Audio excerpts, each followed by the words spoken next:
Fed's decision to remove Wells Fargo's $1.95 trillion asset cap is not significant to the bank, according to my next guest. We've got Chris Whalen. He's Whalen Global Advisors chairman. Chris, great to speak with you this morning. Talk to me about your view on the lifting of this asset cap. You don't see it as a huge lift for Wells Fargo. Well, I think it's going to be a lift for the bank as it is today. Wells Fargo has exited some very significant businesses over the past 5 years. They have withdrawn from residential third-party lending. In other words, they're not buying loans from other lenders. They're going to simply originate inside their footprint. They have a big branch network. So they're a significant seller. But I would tell you, Jamie Dimon is now the biggest bank servicer. They've taken over from Wells. Wells has also exited commercial real estate to a large degree.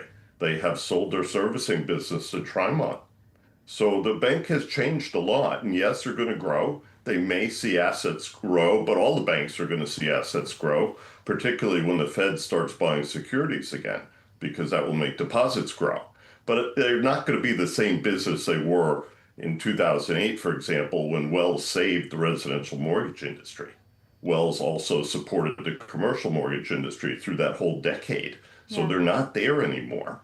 And the business they do is going to look more like Bank of America than it does like JP Morgan. So yeah, I understand what you're saying, that kind of competitive advantage isn't going to look the same. What might it look like? If they called you up for a private chat after this call, what would you tell them that their competitive advantage could look like in this environment?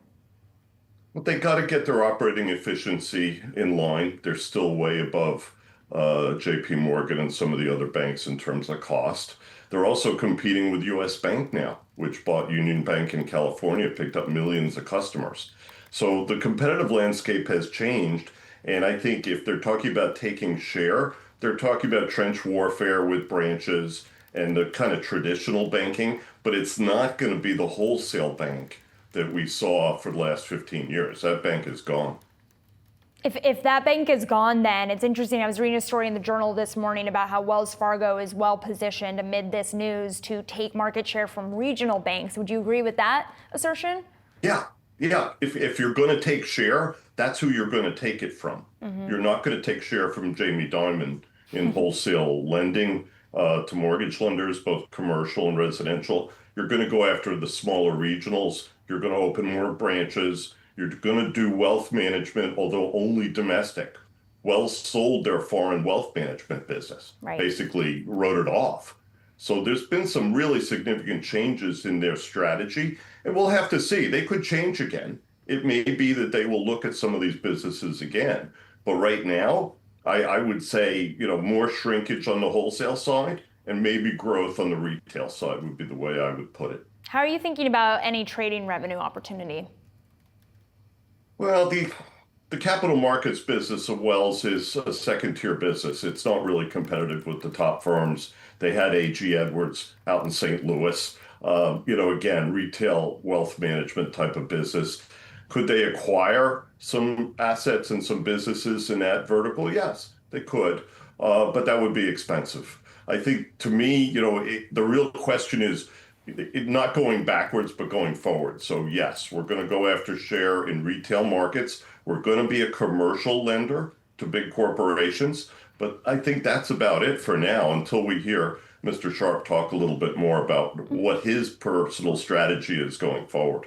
Yeah, certainly going to be reporters chasing for that scoop, Chris. I do want to switch gears a little bit. I want to talk to you about Klarna taking on some of the big banks with this offering of a debit card as they kind of try to diversify the business. How are you thinking about these kind of fintech players as potential competitors to big banks, if at all? How would you describe that? Well, all of the fintechs are catering to a consumer that is not necessarily wedded to a bank in the traditional sense. When we grew up years ago, everybody dealt mostly with banks. They didn't even think about non-banks. Today, non-banks are catering to that consumer in a way that banks have not been able to do so. Look at Zelle. When that first arrived, it took the banks 5 years to figure out how to put Zelle on their websites. So again, Klarna is looking at a customer that may be a little stretched financially, who may need advances on their paycheck, that sort of thing. That's not necessarily a positive example, by the way, for the state of the U.S. economy, but they are meeting a need. And I think that's why you've seen buy now, pay later grow as much as you have. Look, who's the best performing bank in the U.S.? It's SoFi, by far. You know who number two is? Bank of New York. So the traditional lenders are kind of way down the list right now. And it's these specialty lenders. SoFi is obviously focused on the same vertical as Klarna, maybe a slightly better customer. But you know what their fastest growing line item is? Credit cards and unsecured, not student loans. So they're hearing what the customers are saying, and they're trying to make their offering meet that need. And it's a very interesting commentary on the state of the economy. Yeah, it really is, but it's more interesting because of the way you laid it out, Chris. So thank you so much for that, and thanks for joining us. Appreciate it. My pleasure.